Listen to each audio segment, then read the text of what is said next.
मंगलाचरण के लिए सब लोग अपने अपने हाथों को जोड़ लीजिए।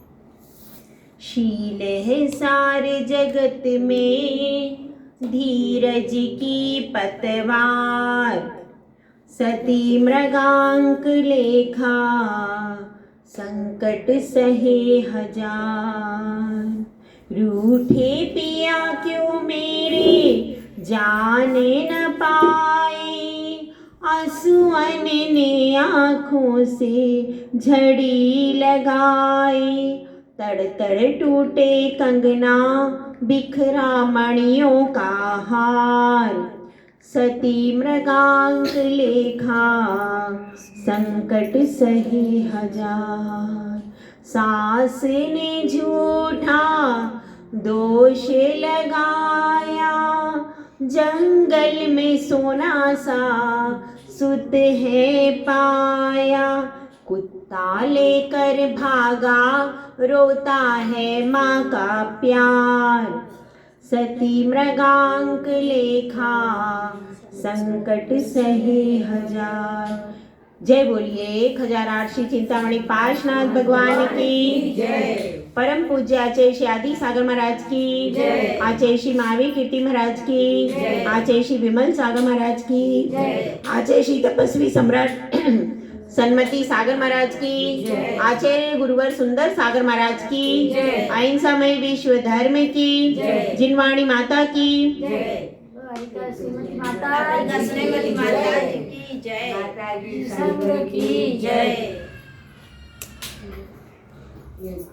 जब संकटों की घड़ी आती है तब एक के बाद एक संकट आते ही जाते हैं। एक संकट से वह मृगांक लेखा बचती है। जहाँ पर चित्रगुप्त शात्रवाह मरण को प्राप्त हुआ, उस संकट से वह बचती हुई उस बीहड़ वन में परेशान हो रही थी कि मृत्यु के संकट से बच गई, लेकिन दूसरा संकट सामने आ गया। इस बीच में उसके जीवन में खुशी के कुछ क्षण आए कि पुत्र जन्म का सौभाग्य उसने अर्जित कर लिया। जैसे ही पुत्र जन्म का सौभाग्य अर्जित हुआ तो वह पुत्र को लेकर के वह मुग्धा रोने लगी। हे पुत्र, तू तो बहुत निर्दोष है, लेकिन तू मुझ अभागिनी की कुक्षी में आया है। अब तेरा जन्मोत्सव कैसे करूं? यदि तू घर पर जन्म लेता तो मंत्री के घर में क्या होता, बहुत जोर शोर से मंत्री क्या करते, मंत्री जी बहुत अच्छे से तेरा उत्सव करते। पूरे नगर में क्या हो जाता, बधाइयाँ गपती, सब तरफ से महिलाएं क्या करती, मोहर गाती। मोहर मतलब जो जन्मोत्सव पर गाए जाते गीत गजते, मिठाइयाँ बंटती, बहुत जोर शोर से जन्मोत्सव मनाया जाता। लेकिन आज मैं तेरा जन्मोत्सव कैसे मनाऊं?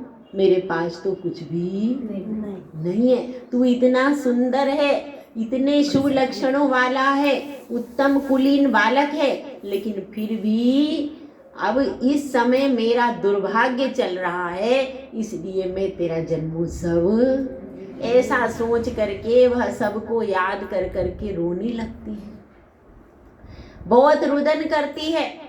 और उस समय उसके इस आक्रंदन को सुन करके वन देवी प्रकट होती है।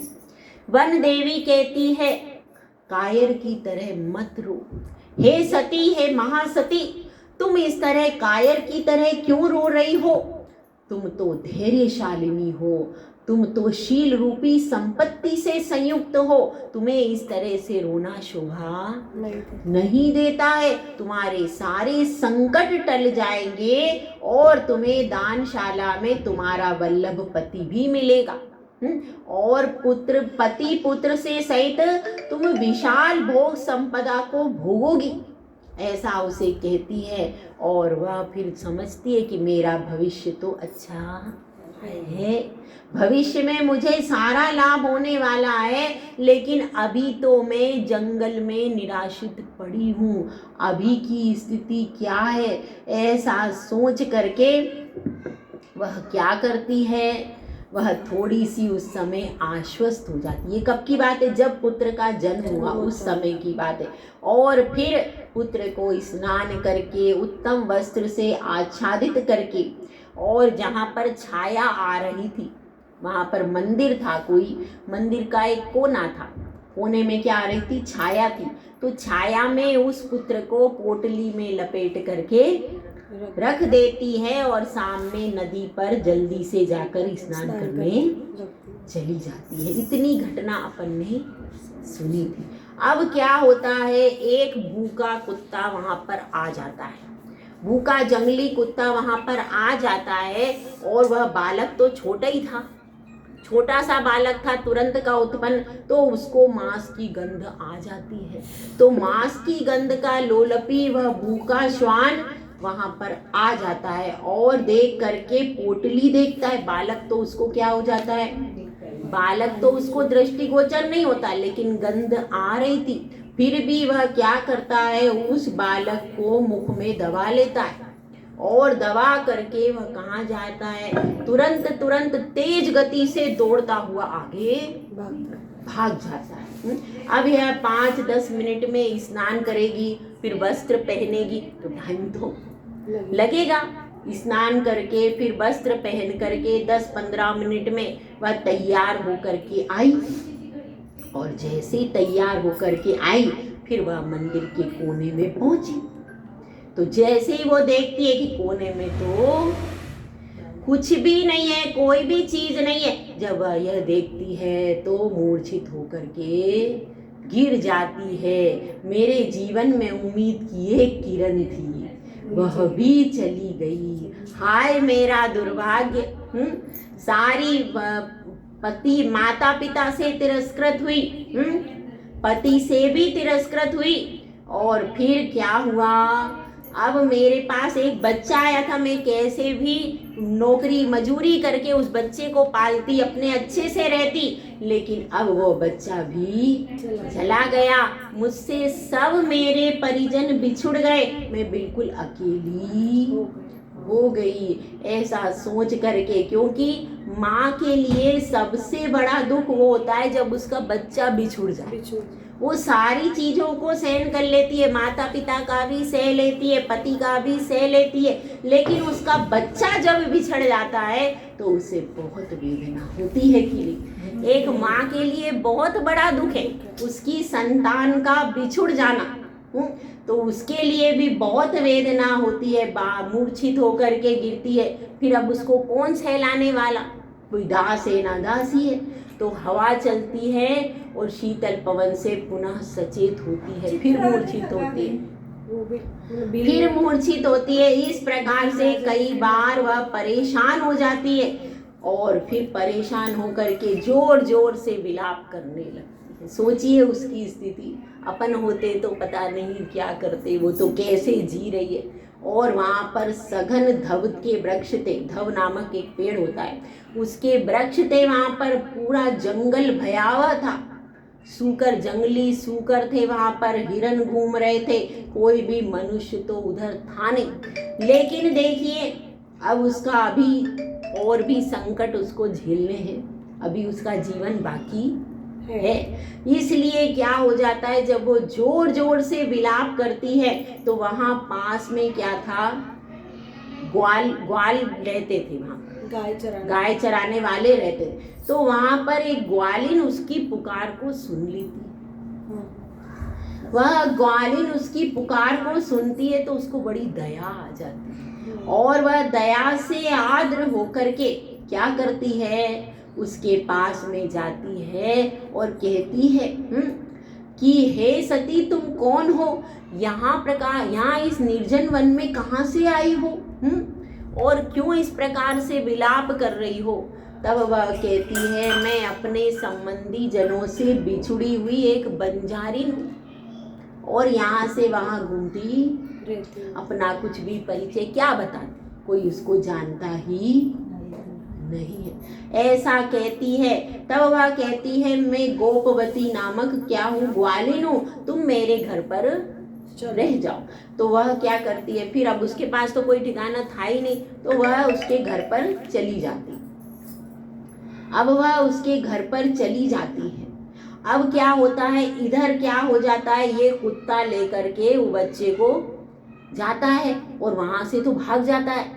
वहां से भागता भागता भागता भागता ऐसे ही पोटली को दबा करके और पहुंचता है सुमनसपुर। सुमनसपुर में पहुंचता है और वहां पर जाकर के वह सोचता है कि अब मैं इसको खाऊं। ऐसा सोच करके कुछ एकांत स्थान देख करके वन में जाता है और कुछ एकांत देख करके वो पोटली को अपने दांतों से और पंजों से फाड़ने लगता है, कपड़े को फाड़ करके मैं इस बच्चे को खाऊं, ऐसा सोचता है। और उस समय पर एक वेश्रवण अपनी धर्म पत्नी धनवती के साथ में जंगल में कीड़ा के लिए आए हुए थे। तो उन्होंने देखा कि यह कुत्ता क्या कर रहा है। उन्होंने उस कुत्ते को देख लिया और जैसे ही उनको कुछ शक हुआ कि इस पोटली में पता नहीं क्या है, और इतने में जब वो पंजों से उसको पोटली को फाड़ने लगा, बच्चा जोर जोर से रोने लगा। तो बच्चे के रोने की आवाज़ सुन करके उनको लगा कि इसमें कोई बच्चा तो कुछ है। तो ऐसा सोच करके उन्होंने कुत्ते को मार के ललकार के भगा दिया। कुत्ता भाग गया लेकिन पोटली वहीं पर छोड़ गया। अब उन्होंने उस पोटली को खोला और फिर उसमें से वह बालक उनके हाथ में आया। वो देखते ही रहेगा कितना सुंदर बालक है और इस पे श्री, स्वस्तिक, पद्म आदि बहुत शुभ लक्षणों से युक्त है। वो बहुत प्रसन्न हुए। और वह वेश्रवण कोई साधारण नहीं थे, उनकी बहुत श्वेत ध्वजाओं का समूह था, बहुत बड़ा परिवार था, बहुत बड़े सेठ थे वो, और उनकी धनवती नामक भार्या थी। तो क्या करते हैं, अब उन्होंने वेश्रवण ने वह बालक लिया और बालक ले जा करके उनकी जो पत्नी धनवती थी उनको संतान नहीं थी। तो वो बड़े प्रसन्न होते हैं और उस खेलते हुए बालक को ले जा करके कहाँ रख देते, धनवती के पास में रख देते और उस धनवती से कहते हैं तुम्हारे पुण्य का, सौभाग्य का उदय आया, देखो कितना सुंदर बालक जन्म हुआ। और सब जगह क्या कह देते हैं, क्योंकि बड़े लोगों का कोई इतना जानता नहीं है, तो बड़े लोग रहते हैं तो वो अंदर रहती है, उनकी स्त्रियां कोई ज्यादा जानता नहीं है, तो नगर में क्या कह देते हैं कि हमारे पुत्र रत्न का सौभाग्य अर्जित हुआ, ऐसा कह देते हैं। और फिर नगर में जाकर के बहुत बड़ा उत्सव मनाते हैं। देखिए उसकी माता तो जंगल में रो रही है और वह पुत्र का जन्मोत्सव पूरे नगर में, सुमनसपुर में पूरे नगर में उत्सव मनाते, बहुत अच्छे से उत्सव मनाते, बधाई गाते हैं, बहुत सारे पूरे नगर में क्या करते हैं, मिठाइयाँ बांटते कि हमारे यहाँ पुत्र का जन्मोत्सव हुआ। तो अब उसका सौभाग्य आ गया, किसका, पुत्र का तो आ गया, पुत्र का तो जन्म से ही सौभाग्य आ गया, क्योंकि कुत्ता भी ले गया तो भी उसको कोई हानि नहीं पहुंची, खरोच भी नहीं आई उस बच्चे को, तो वह बच्चा तो पुण्यशाली है। लेकिन अभी माता का दुर्भाग्य खत्म नहीं हुआ। तो वो पुत्र वो तो आ गया और उसको बहुत अच्छे से, धनवती की संतान थी नहीं और ये तुरंत का उत्पन्न बच्चा था, तो वो तो लेकर बड़ी प्रसन्न हो गई। बच्चा भी सुंदर था, सुयोग्य था, तो वह लेकर के बड़ी प्रसन्न हुई। और जैसे ही वह सेठ के यहाँ पर आया, सेठ वेश्रवण के यहाँ पर आया, वह तो कुबेर के समान हो गया और धनवती धन्यवती हो गई, यानी उसकी कुक्षी कैसी हो गई, हरी भरी हो गई। फिर उसने 2 पुत्रों को वहां पर जन्म दिया, नरद, धनद और नर वाहन करके 2 पुत्रों को उसने जन्म दे दिया। और वे पुत्र भी कामदेव के सदृश, और उनमें यह तो सहसा था। और 12 दिन हुए इस पुत्र के, फिर इसका नामकरण किया। नामकरण क्या रखा, सुरेंद्र दत्त। क्या नाम रखा, सुरेंद्र दत्त नामक, क्योंकि ये कैसा था, इंद्रों के समान सुंदर था, इसलिए नाम रख दिया सुरेंद्र दत्त, इसका नाम रख दिया। और बहुत अच्छे से अब वो कहाँ पलने लगा, उसके धनवती वेश्रवण सेठ के पास पूरी भोग सामग्रियों में अच्छे से पलने लगा, उसको कोई परेशानी जिसका पुण्य होता है वो अपने पुण्य के स्थान पर चला जाता है और भोग को भोगता है, और उसका पुण्य नहीं था तो उससे वह बिछुड़ गया। अब माता तो उसकी दुखी है, लेकिन पुत्र सुखी है, क्योंकि वो अभी जानता ही नहीं कि मेरी माता कौन है। अभी तो वह छोटा ही था, उसको समझ ही नहीं थी उस समय पर माँ से बिछुड़ गया। अब इतनी कहानी होती है। इतनी कहानी होने के बाद देखिए वह तो सुख से अपने यहाँ पर रह रहा है, और उसका आगे का बचपन से क्या कर दिया, शिक्षण भी चालू कर दिया।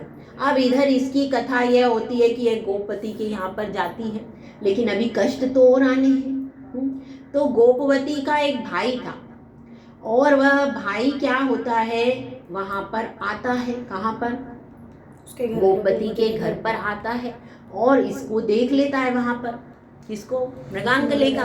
तो देख करके उसका मन चंचल हो जाता है। वह सोचता है कि इसको कैसे प्राप्त करूं।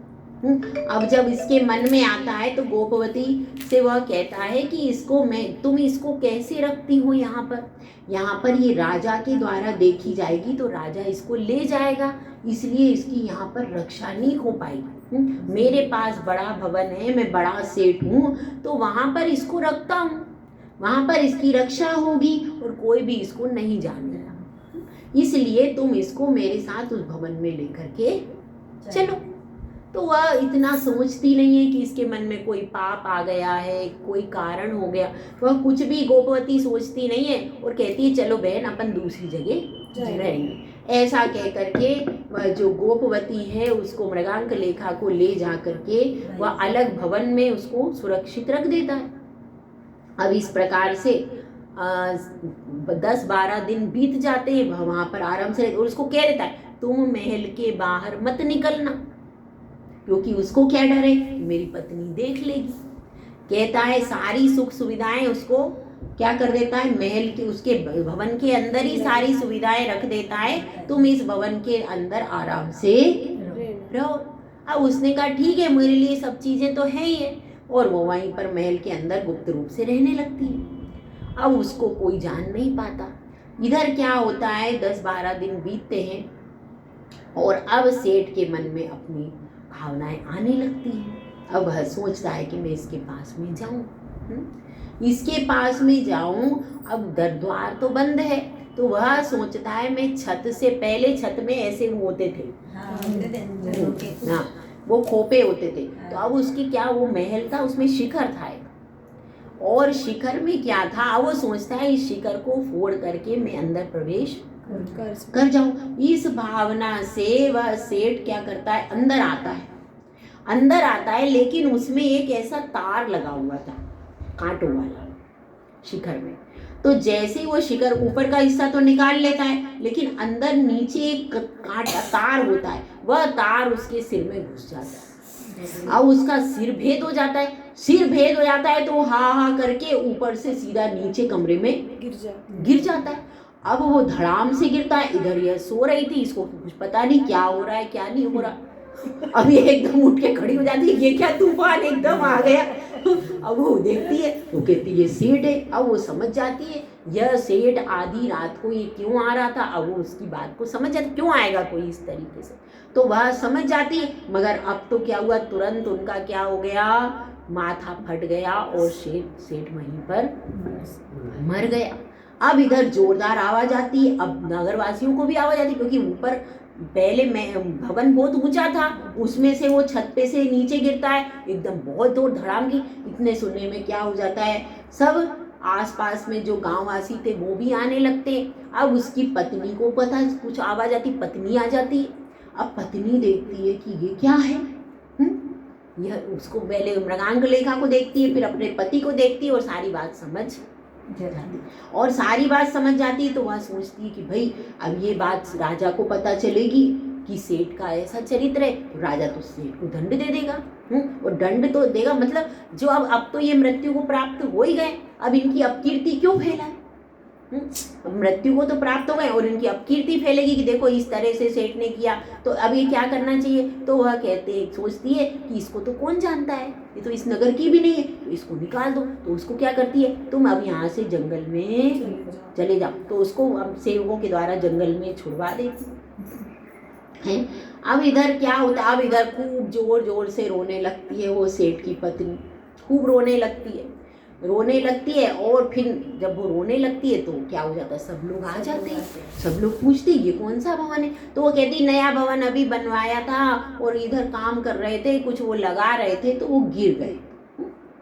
कुछ काम कर रहे थे ऊपर, एकदम से गए थे छत पर और गिर गए, अचानक लग गई उनको। अच्छा सब लोगों ने सोचा भाई गिर गए होंगे लग, और फिर सब लोगों ने उनका शोक की, वो जो करते हैं क्रियाकर्म आदि कर दिया, उनका बहुत सम्मान किया। भाई हमारे बड़े सेठ जी थे, ये थे। उनको पूरी घटना कहाँ मालूम नहीं, पर चलने दी। उसने सोचा अब मर तो गए, अब इनका अपकीर्ति क्यों करूं, मेरे पति है।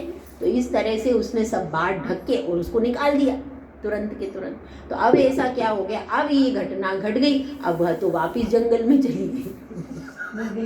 मतलब उसको कोई आश्रय, वो जो नादान बच्चा था उसको तो तुरंत आश्रय मिल गया, वो तुरंत बड़े घर पहुंच गया, आराम से रह रहा है, उसको कोई तकलीफ नहीं है। सोचो जिसका पुण्योदय होता है वह एक बार में ही सही जगह पे पहुंच के आराम से रहता है, और ये जगह जगह भटक रही है, कहीं भी इसको सही जगह मिल नहीं पा रही। मिल रही है क्या, नहीं मिल रही। अब वह वापिस से जगह, अब वह सोचती है कि वह गोपवती अच्छी थी, मैं उस गोपवती के पास में ही चली जाऊं।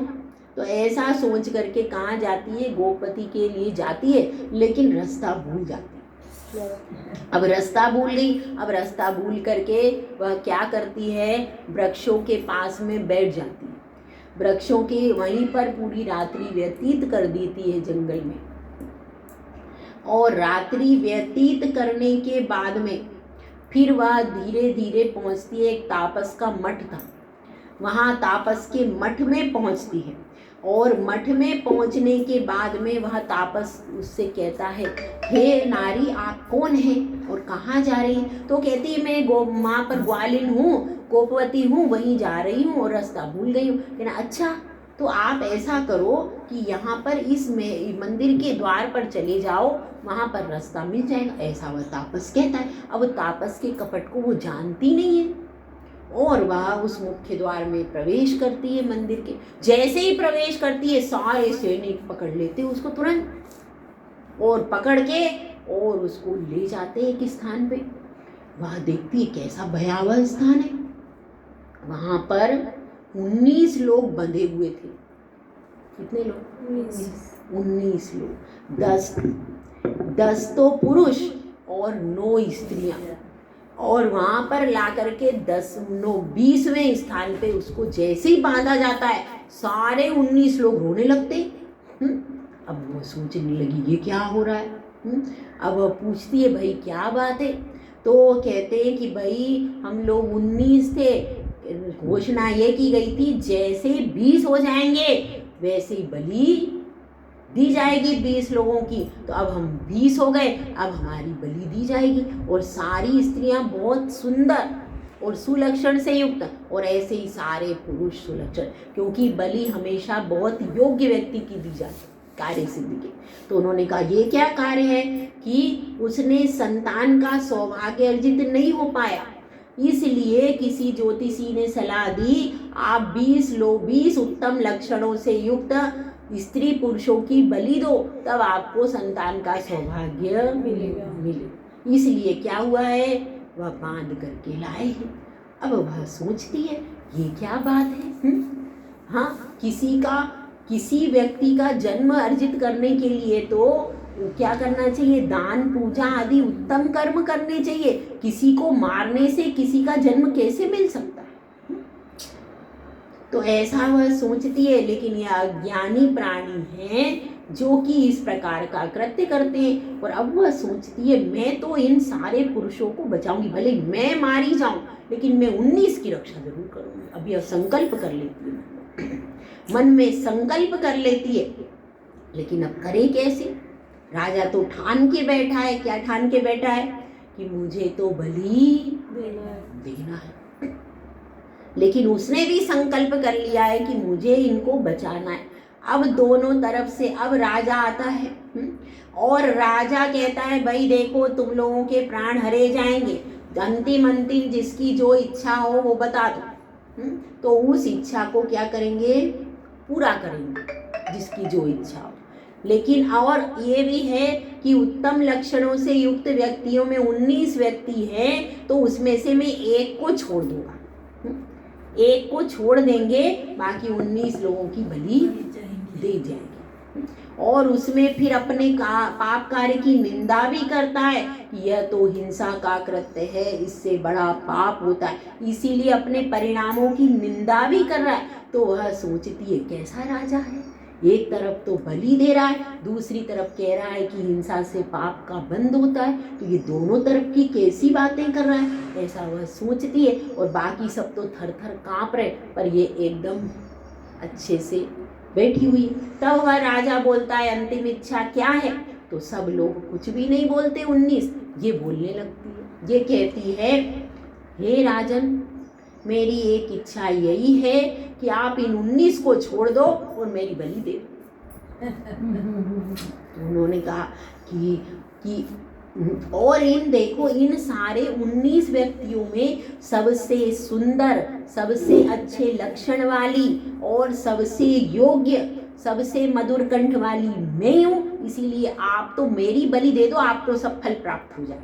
तो वह कहते ऐसा है क्या? फिर बड़े ध्यान से उसे देखते हैं कि हाँ ये बात तो सही है, सबसे उत्तम लक्षण वाली तुम हो, तो तुम्हारा तो धरती पर रहना बहुत अच्छा है, तुम्हारा धरती पर रहना योग्य है, तो ऐसे बहुत उत्तम लक्षण वालों की बलि नहीं देना चाहिए, इसीलिए मैं तुमको छोड़ता हूँ। तो वह कहती नहीं, मुझे तो आपको छोड़, आप तो मेरी बलि दो, लेकिन इन 19 को छोड़ दो। अब वो कहते नहीं, मैं तुमको छोड़ता हूँ, तुम मेरे लिए, तुमने इतनी बात कही है और तुम्हारी दया से मैं प्रभावित हो गया। कोई भी व्यक्ति मरना स्वयं नहीं चाहता और दूसरों की रक्षा करके मरना चाहता है, तुम्हें इतनी दया है कि भाई चाहे मुझे मार दो लेकिन इनको छोड़ दो, इनकी रक्षा करो। तो फिर वो कहते हैं क्यों, ऐसा क्यों बोला? और कहते हैं, और ये कह रही पहले मुझे मार दो, तो पहले तुमको क्यों मारूं, पहले मेरा वध करो, क्योंकि मैंने कभी स्थावर की भी हिंसा नहीं देखी, तो मैं इनको मरता हुआ नहीं देख सकती, मेरी आंखों में इतनी शक्ति नहीं है, इतने सारे जीवों को तुम मारोगे और मैं देख पाऊं, मेरी शक्ति, इसलिए तुम पहले मेरा ही वध कर दो। तब वह कहता है कि नहीं, हे नारी, तुम्हारी दया से मैं प्रभावित हो गया, इसीलिए मैं तुमको छोड़ता हूँ, तुम जल्दी से चली जाओ। वह कहती है नहीं, आप इन 19 को छोड़ दो। अब दोनों में क्या हो गया दोनों में वाद विवाद हो रहा है। 19 को छोड़ दो, वो कह रही है कि आप 19 को छोड़ दो, मेरी बलि दो, और राजा कहता है कि तुम चली जाओ, मैं इस 19 को। अब दोनों अपने वाद, किसी तरह से निर्णय होने वाला। तब वह कहती है हे राजन, आप यह क्या कृत्य कर रहे हो? क्या हिंसा के द्वारा संतान का सौभाग्य अर्जित हो सकता है? आप जरा सा ये तो सोचो कि आप किसी को अपने यहाँ लाना चाहते हो, किसी पुत्र या पुत्री को, तो आपको तो दान पूजा करना चाहिए, शील का पालन करना चाहिए। ये सब उपाय हैं जिसके द्वारा संतान का सौभाग्य मिल सकता है। यह किस मिथ्या दृष्टि मूर्ख ने आपको कहा है कि बलि देने से संतान का सौभाग्य मिलेगा? यह किसने आपको कहा है? ऐसा कभी भी नहीं हो सकता। तब वह मंत्री को बुला करके कहता है कि वास्तव में बात तो सही है, दया धर्म है और हिंसा करने के कितना पाप होगा, उस पाप से मुझे पुण्य का सौभाग्य कैसे मिलेगा? क्योंकि पुत्र प्राप्ति क्या है? पुण्य लाभ है, और हिंसा पाप है।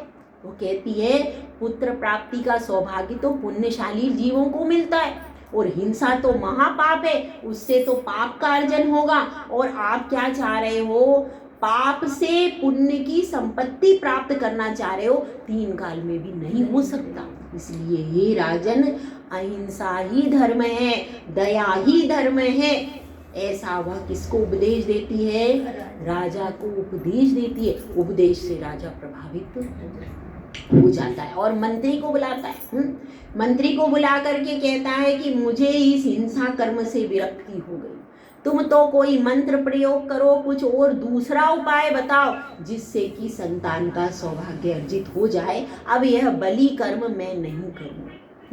और इस तरह से क्या होता है, सबको छोड़ दिया जाता है। सबके जीवन, सब लोग क्या करते हैं, उसके चरण छूते हैं, उसकी प्रशंसा करते हैं कि हे महासती, आपके कारण आज हम सबके प्राणों की रक्षा हो गई, नहीं तो यह राजा तो 20 पुरुषों की बलि दे देता। तब वह कहती है कि देखो, अहिंसा प्रधान धर्म है, मैंने तो अहिंसा का, दया का, जीव दया का उपदेश दिया है, मैंने तो अपना कर्तव्य किया है, धर्म का उपदेश दिया है, इसमें मैंने कोई विशेष बात नहीं की। यह तो जिन धर्म का महात्म्य है, यह तो जिन धर्म की महिमा है। ऐसा कह करके वह कहती है कि आप सब लोगों को अभयदान मिला है, बहुत मेरे लिए प्रसन्नता की बात है, क्योंकि कोई भी जीव को मरता हुआ मैं देख नहीं सकती। ऐसा वह कहती है। राजा भी उस समय नियम लेता है, मैं दया धर्म का पालन करूंगा, जीवों की हिंसा का त्याग करूंगा। इस प्रकार से सब लोग प्रभावित होकर के दया धर्म, अहिंसा धर्म के पालन का नियम लेते हैं। और वह क्या करती है फिर, और सब लोग अपने अपने स्थान को चले जाते हैं। अब क्या होता है, अब यह भी अपने स्थान को जाने के लिए तैयार हो जाती है। यह भी अपने अपने स्थान को जाने को तैयार, पर इसका तो कोई स्थान ही नहीं है, कहाँ जाएगा। वो तो अपने अपने घरों से आए थे तो अपने अपने घरों को गए। अब यह फिर से वहाँ पर जंगल की ओर बढ़ती है, और जैसे ही आगे बढ़ती है, एक बहुत बड़ा शेर सामने से आ रहा, उसकी आंखें एकदम जल रही हैं, लाल भूखा शेर है और बहुत विकराल उसकी जबड़े, एकदम पंजे उसके चंचले, पंजे के नाखून आगे किए और तुरंत के तुरंत झपट्टा मारने को तैयार। वह शेर सामने से एकदम पूंछ हिलाता हुआ आ रहा, बिल्कुल झपट्टा मारने को। अब उसने दूर से शेर देख लिया, अब उसको तो मरने का कोई डर है ही नहीं, वो तो तैयार।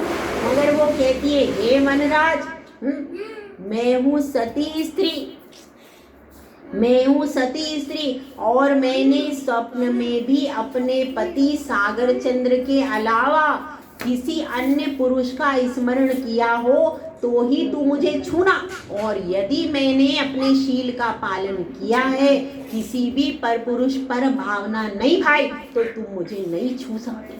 ऐसा कहते हैं। और उसके शील का, वह नमोकार मंत्र का स्मरण करती है, और उसके शील के प्रभाव से, नमोकार के प्रभाव से वह शेर जैसा आया था, पूंछ दबा के वैसा का वैसा चला जाता है। जानवर भी समझ जाते हैं पर इंसान नहीं समझ पाते।